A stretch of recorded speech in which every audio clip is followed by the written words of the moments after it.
Hello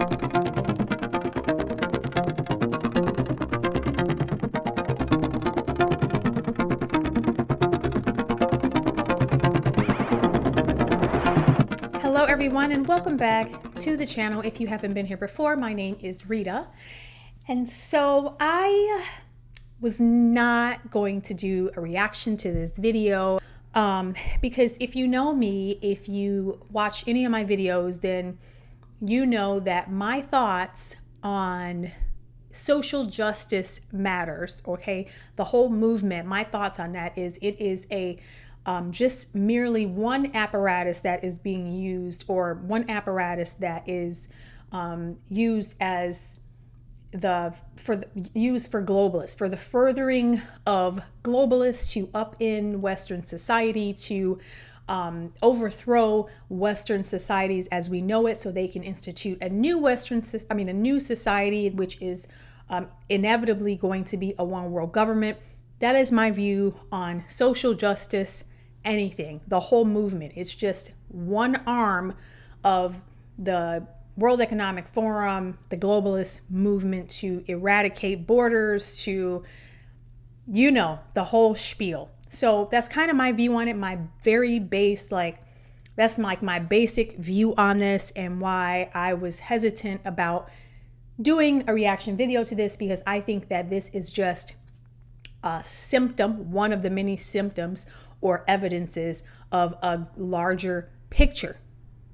However, I do think that these are things that still need to be talked about, especially something like this. I think that it is a good idea for people, especially with this stuff. I think it's a good idea for Black people who disagree with this ideology, who disagree with this viewpoint, to voice their opinions. I mean, everybody else is voicing their opinion. Why not us? So yeah, so let's get right into it. So we're going to go ahead, and even with everything I've said about my beliefs on this whole thing, we're going to go ahead and talk about it. First, we're not going to talk about it. First, we're going to watch this thing, and, you know, we'll go from there. I think what annoys me most about white people is when they pretend like they're the victim. What's also annoying is when they kill us. What is fragile about whiteness when everything has been constructed around it? Every part of who I am has been distorted or criminalized. It's really just a bunch of white lies. We're storming the Capitol! You're not patriots. You're ridiculous. One of the definitions of American whiteness is ignorance. White people, we are not your problem. You are. Should white people today feel any responsibility for slavery? Hell yeah. White Jesus or Black Jesus? Jesus was not white. Think of geography. Ain't no way Jesus walked around with blonde hair and blue eyes. White culture fears the end of the world. For us as Native people, the end of the world already happened, like, multiple times. Symbols and monuments, these are mementos of racism. Bring that statue down. Put up a TCBY yogurt or something everybody can get behind. The truth has to be told about history. We have to make sure that these stories are told from our perspective. There's always hope, you know what I'm saying? We don't give up. It's about obliterating systemic and institutionalized racism. This is a wild place, y'all. It's a wild place. I know Harriet and Frederick be up there just like, what is they gonna do?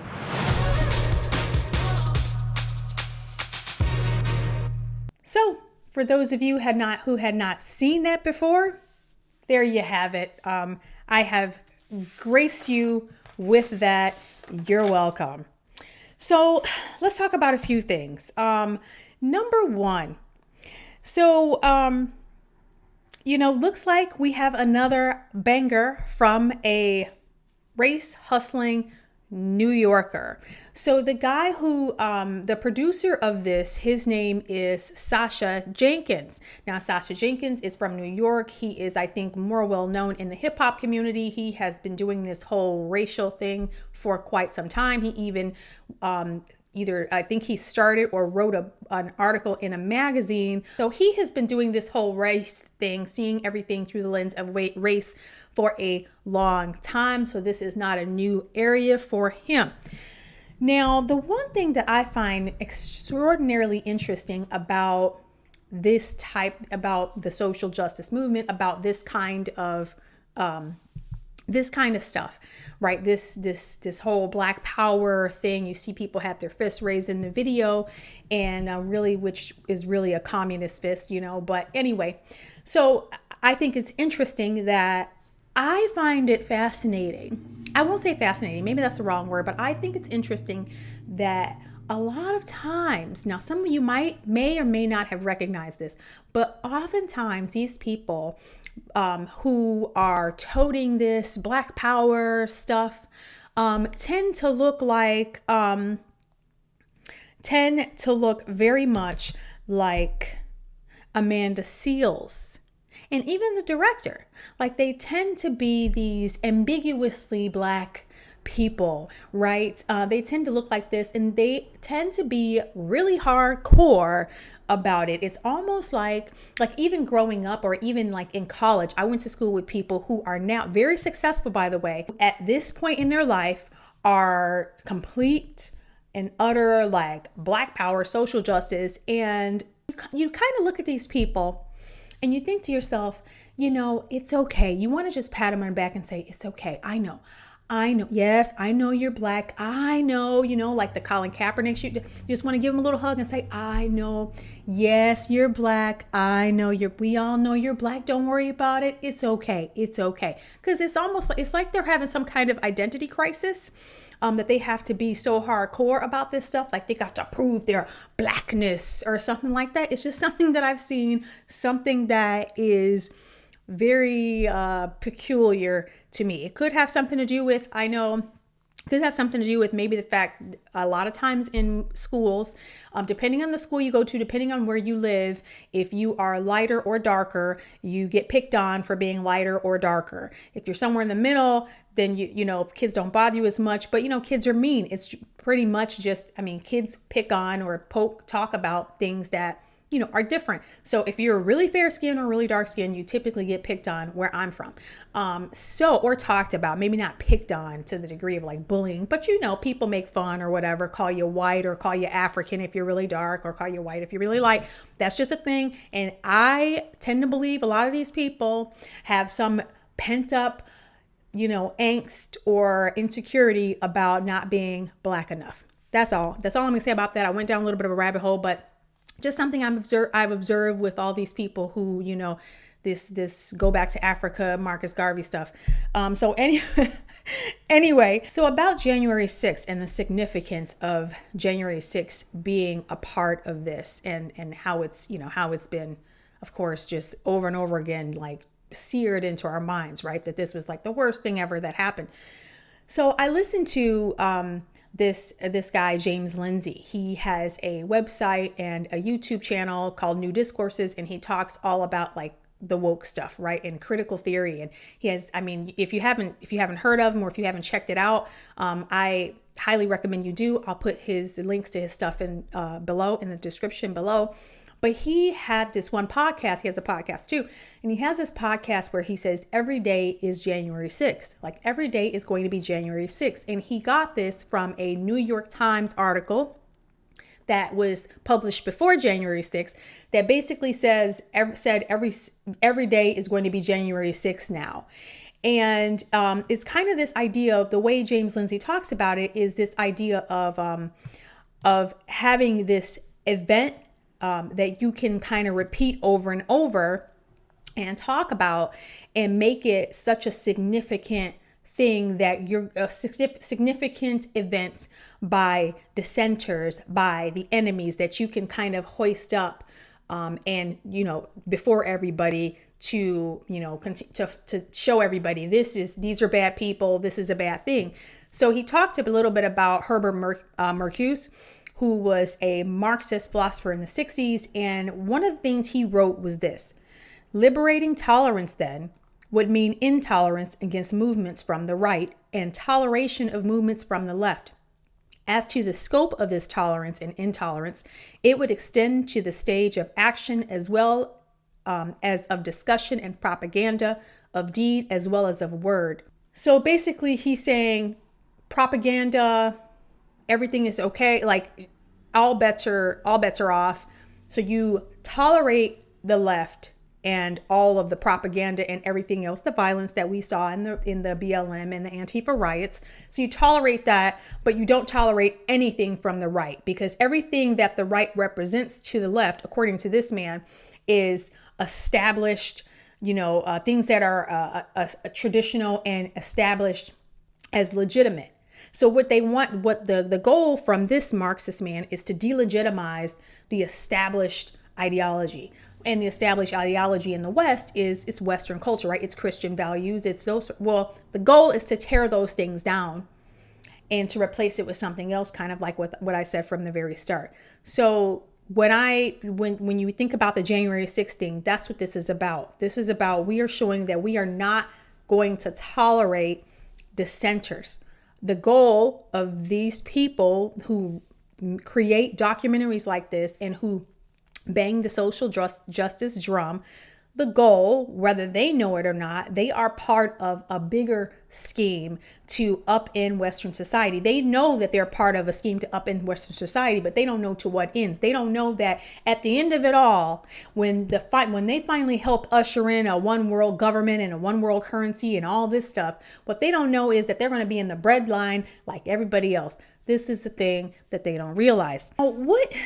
Now, going back to the beginning with at the beginning when she's talked about kind of like the Karen, which I hate that word because I've always felt like that word was a word to try to denigrate white women.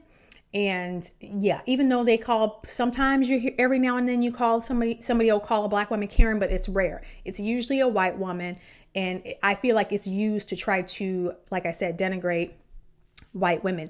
So I don't like that term, but kind of what she was saying was, when they act like they're so, like crying. It's just, the whole thing is just mean-spirited, and not just mean-spirited. If you take race out of the whole thing and you replace it with your mother or with children or with anybody else, it's just a very nasty, vitriolic trailer, the whole thing. So I can only imagine what the documentary is going to be like, the in its fullness. But it's in the fact that she said that is like something that I've heard people say, like something you say to an insect, something you say to, well, maybe not everybody, but me, I don't like insects. So it's something you say to an insect. It's like, yeah, I know you're here, but you gross me out. Like this revulsion or something. And the way she said it was almost like white people aren't supposed to have emotions, which to me sounds like a dehumanization tactic. Why would you say such a thing? Like, when they act like, and it's like, this lady was acting when she was crying. They're acting when they're crying. So then they are incapable of emotion. Is this kind of like one of those Nick Cannon things where he said that terrible thing about white people not even being human? Is that the mindset? Because that's kind of what I'm getting from that statement. And that's kind of what I'm getting from this whole movement, is that they are trying to dehumanize white people. It is wicked. It is evil. And it is just a terrible thing. One guy in one video, I watched about 20 seconds of this one guy's video, and he had the audacity to try to say, oh yeah, anytime you're not praising white people, of course you're going to have a bunch of people come out against it. It's not about praising anybody, first of all. What it is about, though, is trying to treat people like they're not human. That's the terrible thing. It's just a nasty, nasty trailer. It is racist, and that's all there is to it. That's all there is to it. And even if you take race out of it, it's still nasty. You can put anything in its place. You can put a dog in its place of the words where they're talking about white people, and it's terrible what they're saying. So take race out of it if you want. It's still terrible. It's still dehumanizing some of the things that they're trying to say, and they're trying to paint this broad brush too. That's another thing I noticed. This broad brush of white people. Well, what about all the Eastern Europeans? We have millions upon millions of them in this country, especially the Midwest where I'm from. There's lots of Slavic, Eastern European people who came here after, including some of my relatives who came here after slavery was already done. What about them? Are they guilty for the sins of America too? Oh, because see, this isn't really about America and slavery. This is about an agenda, like I've been saying. It's not really about that, because why say all white people? You really think all white people, this man at the end, you really think all white people have a hand in slavery? You should feel bad about slavery. Even the people who escaped tyranny, even people who I know from Poland who stood in bread lines under communist rule, you think those people should have to pay for the sins of slaves or the sins of slave owners in this country? I mean, because like I said, it's not really about slavery. It's about an agenda. It's about upending this society to replace it with a new one. It's not about any of what they say it's about. They might think it is because they're embittered people, embittered and insecure about their own blackness or whatever. And so, yeah, it's not really about slavery or anything like that. And then that bit about history. That was another interesting bit. Oh, we want to be able to tell history. Oh, you mean the 1619 Project, the fictional history that Nicole Hannah Brown made up to try to teach in our K through 12s at some states like Wisconsin and Milwaukee. They're teaching that. Madison, they're teaching that. And they've been teaching it for years now. So you mean in states? You mean that history, the history that you confirm that you made up? Oh, so that's what they want to teach in schools. Again, more propaganda, just like this documentary is propaganda. It's too bad too. You would think, for all the energy and time that has been put into this propaganda piece, this hit piece, this racist piece, you would think that this time with these people with this money who are on camera talking about oppression and racism, you would think that they would take this money and, I don't know, invest it in doing a film on entrepreneurship. Why don't you go to the Black communities and talk about something like that? Talk about economic freedom. Talk about, but you're going to talk about how they can't move forward. You move forward, but you're going to try to paint this picture to all the other Blacks in the country, or to other Black people in the country, that there is a system out to get them, oppressing them, and they can't move forward. You move forward though, because you're on a Showtime special, but you're going to paint this broad brush, this picture that they're being oppressed and they can't move forward. So now what's the end goal? That's my next question. What is the end goal with this? What is the end goal?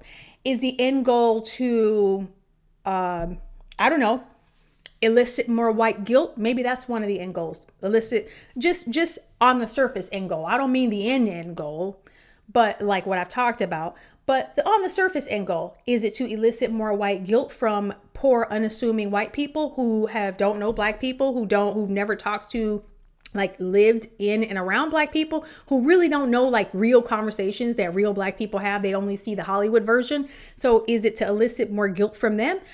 Is that one of the things? The other thing is, are they trying to recruit activists? And if they are, who are they recruiting from? Well, colleges, because actual Black people in these neighborhoods who are just in the grind, working every day, they don't have time for this nonsense. They don't even interact with white people, most of them, especially if you live in the hood, like I grew up in the hood, you don't even interact with white people. So they're selling this bill of goods to people who don't have like an experience where they're living around Black people all the time, where they're in the hood, because people are on the grind and they don't have time for this nonsense.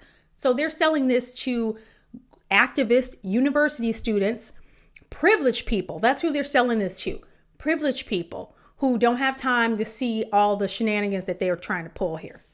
That's who they're selling it to. So they're trying to recruit activists, white liberals, young, especially young people who don't know better, who are privileged, who have time to be going to school pontificating about all this social justice nonsense. That's who they're talking to. And if they are reaching people in the hood, what are they supposed to do about this terrible oppression problem? What do you suppose they do? If they feel powerless and they feel helpless, then what's the outcome? What's the end goal? What are you trying to gain from telling them that there's no way out? Are you trying to stir up some kind of anger? Like, what is the goal with this? What's the goal? You think they're going to go out and shoot white people, or you think they're going to, the anger is going to build up and they're going to shoot each other in these neighborhoods where they feel like there's no way out and they're depressed? Perhaps these are just insecure folk, colored folk, who are embittered about life and about their insecurities, about their blackness, and they have to voice their insecurities and voice their anger to the world, to a world that is full of people with mental illness. This is the stuff that they want to put out. Nothing about joy, nothing about happiness, just vitriol about a race of people that were created in the image of God, just like they were. But I digress. So at the end of the day, it's this type of propaganda that is going to help push forward the Great Reset. It's going to help push forward this one world government, one world currency. It's already in motion. All you have to do is go to the World Economic Forum's website. As I always say, it is already in motion. This type of stuff is the way in which globalists, people who want no borders, who want us all to be living off government welfare, this is the type of propaganda that these people will use in order to push forth their tyranny upon the globe. So this is way bigger than what this guy is talking about. But this stuff like this will be used to divide and conquer. That is my take on it. Let me know what you guys think, and I will see you next time. Have a blessed weekend. Ciao.